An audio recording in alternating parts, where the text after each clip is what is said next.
اس کو گرفتار کیا دونوں بندوں کو, اور ایک کو تو ملازم سے برطرف کر دیا ہے.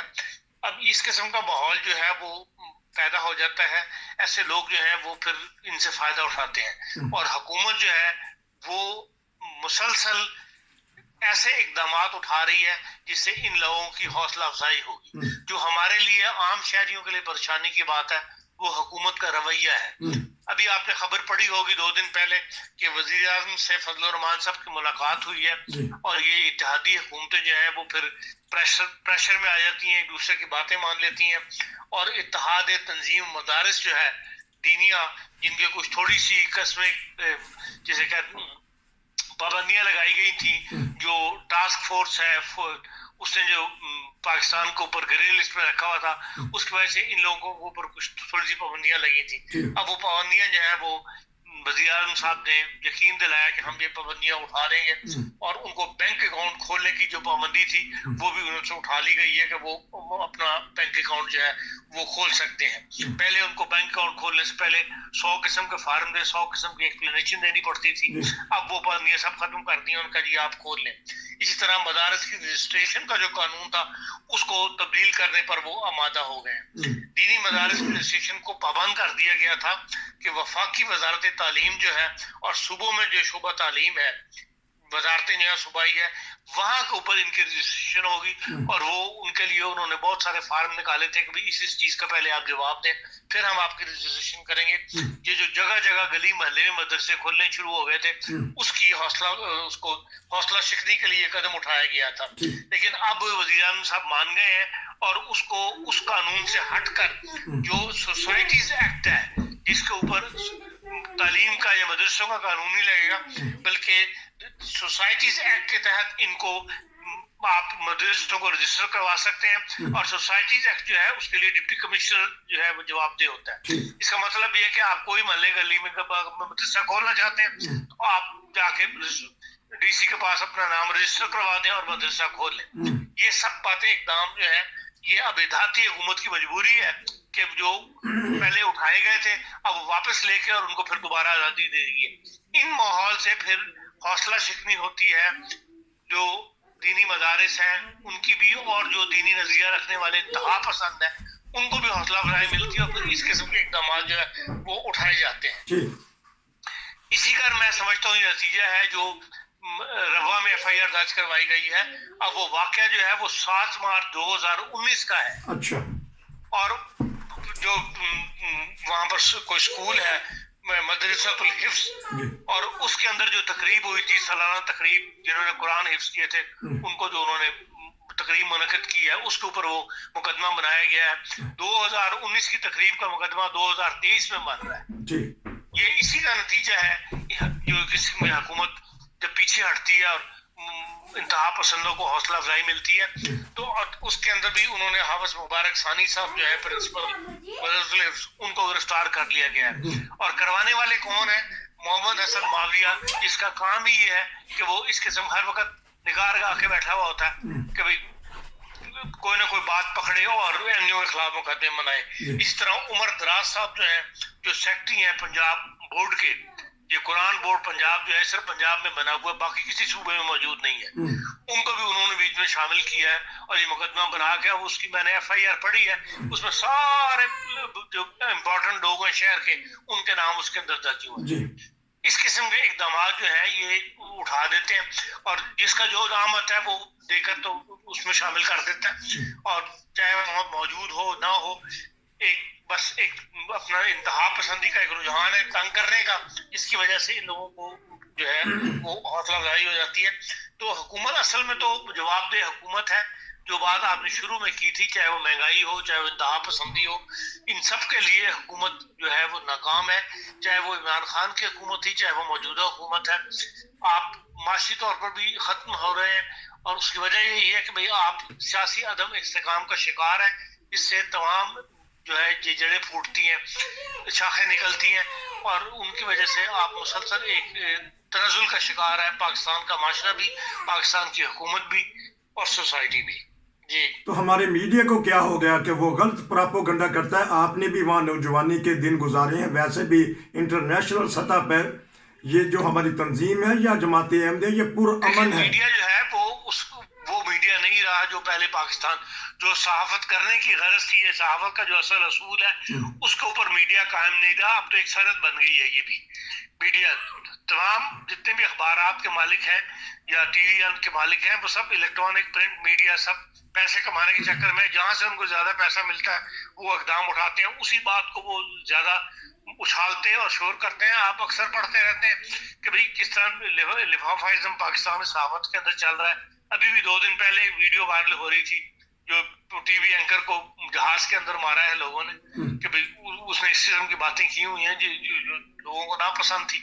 تو اس لیے ہر کوئی حقیقت کی بات یا سچ کی بات نہیں کر رہا، ایک دوسرے کو فیورزم کر رہے ہیں اور اس فیورزم کی جو ہے پیسہ چل رہا ہے، جس کی وجہ سے پورا کا پورا معاشرہ جو ہے وہ بگاڑ کا شکار ہے. کیونکہ ہر ایرا گیرا نتھو خیرا، وہ کل کی جو ایک ویڈیو کسی نے جاری کر دی کہ احمدیوں نے تھانے پر حملہ کر دیا تھانہ، لیکن کبھی یہ سوچ سکتا کوئی احمدی کہ وہ قانون کو اپنے ہاتھ میں لے گا؟ کیونکہ آپ نے نوجوانی وہاں ماشاءاللہ گزاری ہے اور ویسے بھی آپ کا تعلق رہا ہے پوری دنیا کے احمدیوں سے یا ویسے سیاسی حالات سے، تو یہ پراپوگنڈا کیا جا رہا ہے، اس کے بارے میں بتائیے گا، اس کا کنڈیم کیجیے گا، بتائیے گا ہمارے پلیٹ فارم سے. دیکھیں میں نے نہیں میں نے نہ ویڈیو دیکھی ہے نہ میں نے یہ بات سنی ہے جو آپ کہہ رہے ہیں کہ ربا میں تھانے پہ حملہ ہو گیا ہے. تو جو بات میں نے نہ دیکھی ہو میں اس پہ کوئی تبصرہ نہیں کر سکتا نہ رائے دے سکتا ہوں. اچھا چلیں، بہرحال یہ میں ہلکی سی بات بتا دیتا ہوں کہ عام پبلک میں جو سوشل میڈیا چلتا ہے اس میں یہ ایک بات مشہور کر دی جاتی ہے. خان صاحب نے اس کی بیک گراؤنڈ بتا دی کہ کب سے یہ تقریب ہوئی تھی وہاں جنہوں نے قرآن پاک حفظ کیا تھا، وہاں پروگرام ہوا تھا. آج ان کو ابال آیا ہے 2023 میں. لیکن کیا بات ہے کہ پرویز الہی تو صرف نکاح فارم میں ایک فقرہ درج کرنے سے وہ کہتے ہیں اسلام آ جائے گا. دیکھیں یہ صرف مولویوں کو جیتنے کے لیے، ان کے مولویوں کا ووٹ حاصل کرنے کے لیے. اگر آج کا اخبار آپ نے دیکھا ہو جنگ کا، اس کے اندر وزیر اعظم کی تصویر شائع ہوئی ہے جس میں پنجاب اسمبلی کے جو مولوی ممبران ہیں ان کے ساتھ جو ان کو وہ واپس ان کو جو عدم اعتماد کی اگر ووٹنگ ہو جاتی ہے تو ان کے لیے ووٹوں کی ضرورت ہے. ان کو تحریک انصاف سے توڑنے کے لیے 5 مولویوں کے ساتھ ان کی تصویر ہے، مولوی ریاست الدین صاحب اور دوسرے وزیر اعظم صاحب کی. تو اس لیے نہ کوئی دین مذہب ہے ان لوگوں کا، یہ تو صرف ووٹ لینا ہے. اب وہ چاہ رہے جو ووٹ دینے والا وہ 4 شرطیں رکھ کے وہ اپنی منوا کے پھر ہی ووٹ دے گا نا ان کو.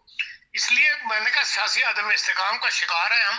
تو اس میں کے اندر ہر چیز شامل ہو جاتی ہے، ہر کوئی اپنی بات اپنا مفاد سامنے رکھ کے جو ہے بات کرتا ہے اور ملک کا مفاد جو ہے وہ پیچھے چلا جاتا ہے. تو اس لیے یہ حالات جو دن بہ دن خراب ہو رہے ہیں اس کے اندر اصل عدم استحکام کی وجہ یہی ہے. اور اس میں پنجاب سب سے زیادہ مذہب کو استعمال کرتا ہے. اسی لیے میں تو بڑھتا خطرات کو بڑھتا ہوا دیکھ رہا ہوں.